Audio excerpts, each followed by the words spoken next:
Finally guys তোমাদেরকে আজকে একটা নতুন রেস্টুরেন্টের খোঁজ দিতে চলেছি, যেটা কিন্তু রয়েছে আমাদের হরিরামপুরে। তো গাইস এটা হচ্ছে আমাদের পোস্ত রেস্টুরেন্ট, যেটা কিন্তু এখনো ওপেনিং হয়নি। আর এই রেস্টুরেন্টের ওপেনিং রয়েছে কিন্তু মহালয়ার দিন সকালবেলাতে। তোমরা যারা যারা আসতে চাও চটপট চলে আসো।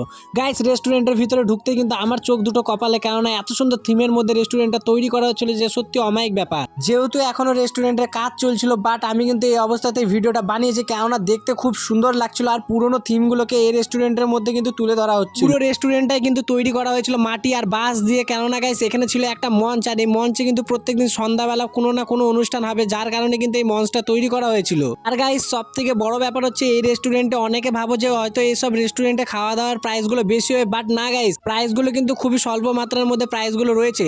তোমরা অবশ্যই এসে ভিজিট করো রেস্টুরেন্টটাতে, তাহলেই কিন্তু বুঝতে পারবে। আর হ্যাঁ, তোমরা কিন্তু এখানে তোমাদের পার্সোনাল মানুষের সাথেও আসতে পারো, বা বার্থডে সেলিব্রেশন করার জন্য কিন্তু আমার জন্য কিন্তু বেস্ট ঠিকানা রয়েছে এখন হরিরামপুরের মধ্যে এই রেস্টুরেন্টটা। আর রইলো বাকি রেস্টুরেন্টটা কোথায়, তাই তো রেস্টুরেন্টটা কিন্তু রয়েছে গোপালপুর যাওয়ার আগে। যারা হরিরামপুর বাস স্ট্যান্ড থেকে আসবে তাদের পড়বে হাতের বাঁ দিকে, আর যারা গাজল থেকে আসবে তাদের পড়বে হাতের ডান দিকে। মানে গাজল থেকে যারা আসবে তারা নামতে হবে তাদেরকে গোপালপুর পেরিয়ে এসে হাতের ডান দিকে দেখলেই দেখতে পাবে এই পোস্ত রেস্টুরেন্ট। আর হ্যাঁ, রেস্টুরেন্টের কিন্তু এখনো কাজ চলছে, আর এই রেস্টুরেন্টের ওপেনিং রয়েছে কিন্তু ঠিক মহালয়ার দিন।